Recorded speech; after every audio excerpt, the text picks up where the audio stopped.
Olá, queridos alunos! Se você ainda não é o meu aluno nos cursos, você vai passar a ser meu aluno aqui no Instagram. Sejam bem-vindos ao Dicas da Fono. Hoje eu estou inaugurando um novo quadro aqui para o Insta que se chama Fono Pocket Class. E o que seria Fono Pocket Class? Uma aula de bolso.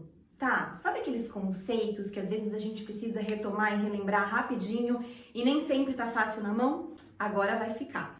E na aula de hoje eu vou falar sobre como diferenciar alterações de linguagem e fala. Então, se você que está me assistindo é um pai, uma mãe, está preocupado com o desenvolvimento de fala do seu filho, essa aula vai ser interessante para você diferenciar o que pode estar realmente acontecendo. Às vezes não está ligado diretamente à fala, às vezes existe algo de linguagem. E para você que é fono ou estudante de fono, vai facilitar também no processo de avaliação, na hora de você identificar as manifestações do seu paciente e pensar, é mais ligado à fala ou é mais ligado à linguagem? Primeira coisa que a gente precisa saber é que a linguagem e a fala, elas caminham juntas, não são coisas separadas, tá bom? Só que a fala é apenas um aspecto que está dentro de linguagem, que é algo muito mais amplo. Então, vamos começar separando. O que é linguagem? Quando eu penso em linguagem, eu tenho que pensar no processamento cognitivo-linguístico. Vamos entender o que é isso.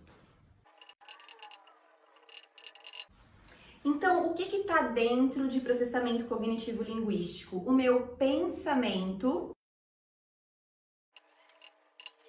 Eu tenho também os aspectos semânticos, e se você é papai e mamãe, calma que eu vou explicar tudo certinho, tá? Só para retomar. Então, pensamento, aspectos semânticos.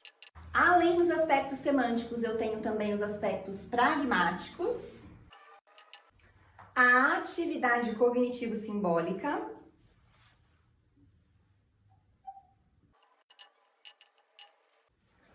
e aspectos morfossintáticos.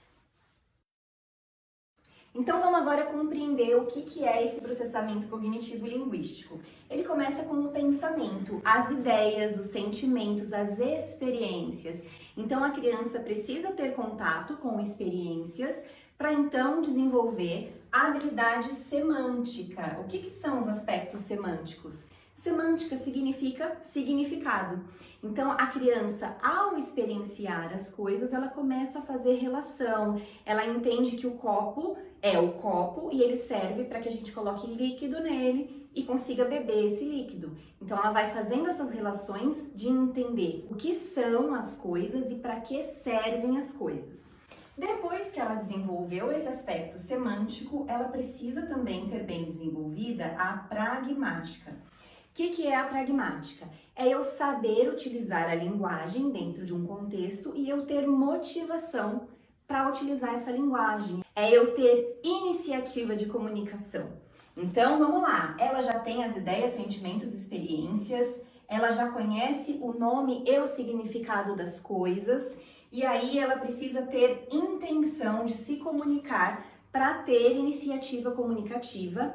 E mais do que simplesmente ter uma iniciativa, a habilidade pragmática diz respeito a se comunicar dentro do que o contexto pede. E aí, a partir do momento que eu entendo o significado, que eu tenho motivação para me comunicar, que eu tenho iniciativa comunicativa e me comunico dentro de um contexto adequado, eu posso escolher qual atividade cognitivo-simbólica eu vou utilizar para me expressar. Então, não existe apenas a fala. A criança ou até o adulto, nós mesmos, nós podemos nos comunicar por meio de gestos, por meio de expressão, por meio de desenho, por meio da escrita. Mas, como a nossa intenção aqui é diferenciar a linguagem de fala, vamos pensar, então, que a atividade cognitivo-simbólica escolhida foi a fala.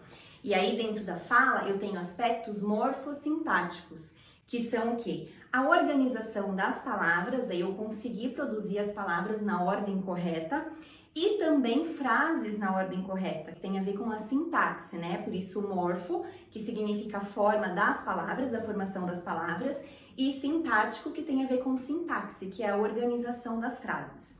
Então, esse processamento linguístico, cognitivo-linguístico, ele é fundamental para que a criança consiga falar. Se ela não tiver vivências, sentimentos, experiências não tiver compreensão do significado das coisas, intenção comunicativa e não se comunicar dentro do que o contexto pede, não tiver a habilidade de escolher formas dela se comunicar e não se comunicar, seja por meio da fala ou por meio de outro gesto, por meio de outra atividade, existe algum problema de linguagem nessa criança. Então não vai adiantar a gente ficar olhando para ela, pedindo para ela repetir, dando modelo de fala, porque a gente precisa investigar o que está acontecendo aqui, que está impedindo que ela chegue nesse momento aqui de escolher a forma de comunicação e se comunicar de forma eficiente. Então agora, só para fins didáticos, vamos separar.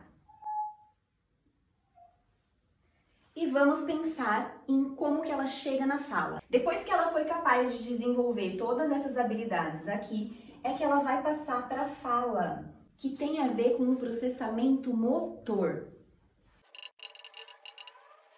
E o que é o processamento motor? É o planejamento dos movimentos articulatórios, né, dos movimentos de fala que eu preciso fazer. E depois que eu planejei, organizei a mensagem que eu pretendo passar, é que eu vou executar essa fala. Então chega a etapa da execução motora propriamente dita, ou seja, da fala, que nós chamamos de execução neuromuscular. Por que neuromuscular? Porque existe um planejamento que eu fiz lá no cérebro para conseguir falar e reproduzir aqui com os meus músculos da fala e também com o som da minha voz, né? Fazer essa articulação para falar. Ou seja, isso aqui é a fala propriamente dita, tá bom? A execução neuromuscular é a fala propriamente dita.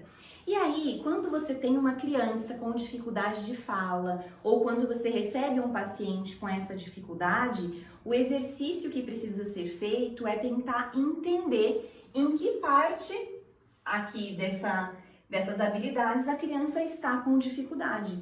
E aí, se você é pai, se você é mãe e não é um profissional da área, fica muito difícil de você conseguir avaliar. Então, tem alguma coisa que chamou a atenção, a criança está com dificuldade de falar, procura um fonoaudiólogo, que é essa análise aqui, que ele vai fazer para saber qual o melhor tratamento para o seu filho. Eu recebo muitas mensagens de pais preocupados, achando que todo problema de fala é autismo. Ai, o meu filho não fala, ele é autista. E não, por exemplo, no autismo, o que vai ser investigado para chegar no diagnóstico é a habilidade pragmática. Geralmente, a criança com autismo, ela tem uma dificuldade em intenção comunicativa, em perceber o outro, em chamar a atenção do outro com a intenção de se comunicar, em fazer o contato visual com a pessoa, enfim, eu tô dando só um exemplo aqui. Mas existem crianças com dificuldade de fala que não necessariamente têm uma dificuldade na habilidade pragmática. Ela está com uma dificuldade, por exemplo, em compreender o significado das coisas, em semântica. Então, ela não fala o nome das coisas, ela ainda não desenvolveu fala porque ela está com dificuldade de compreender, de desenvolver esse vocabulário.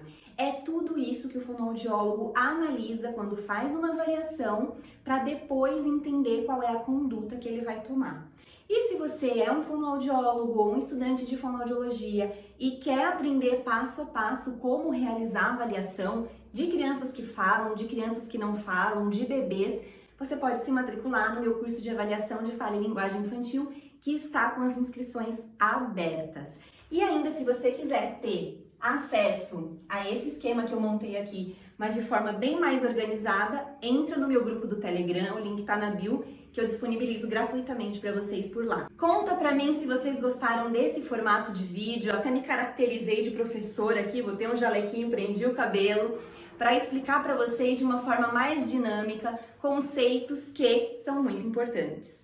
Clique em gostei, deixe o seu comentário, peça novos temas para eu trazer aqui, que eu vou gravar com o maior carinho. Beijo e até o próximo vídeo.